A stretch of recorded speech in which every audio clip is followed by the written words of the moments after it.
A studio accountant today recalled, and I quote, "A lot of people thought Walt Disney made his first major error 30 years ago." The accountant went on to say, amusement parks were considered bad places then.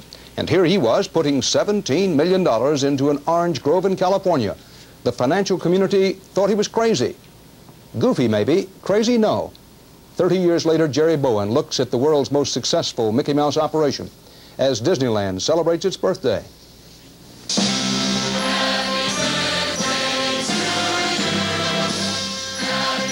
Party time at the Magic Kingdom with Mickey Mouse leading the singing.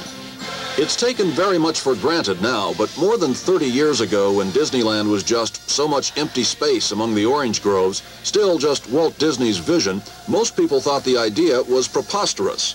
To all who come to this happy place, welcome. Disneyland is your land. And opening day 30 years ago was nearly a disaster. 3 times the expected crowd turned out, rides broke down, there was a gas leak in Fantasyland. Even the live telecast went goofy. Signifying man's achievements. I thought I got a signal. Ronnie Reagan, come on in. Yeah, and how about that son of yours? But with the help of some of his Hollywood pals, Disney's show came off, and Mickey and Minnie, who looked more like mice back then, introduced a bunch of kids who were soon to turn the yuppie generation onto television. Here we are, these 24 unknown little kids with little black ears on our head, and nobody knew who we were because the show wasn't on yet. And it was kind of sweet to think that a year later, all these people came back and bought these little black ears for their kids. Over the years, 250 million people have visited the park. 80,000 more are expected at today's 24-hour-long party. And Disneyland has become synonymous with squeaky clean, family fun. I just love Disneyland. I'll be here till I die.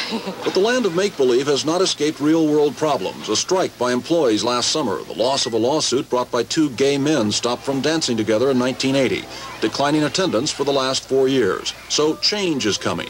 A high-tech dance hall to lure teenagers, for example. I think the gamble is not fiddling with things, being complacent, saying it's all great. Pretty soon you find your audience is grown up and moved on to other things, and now you're just a nostalgia museum.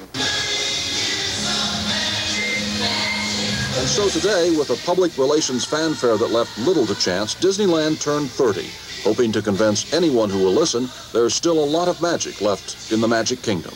Jerry Bowen, CBS News, Anaheim.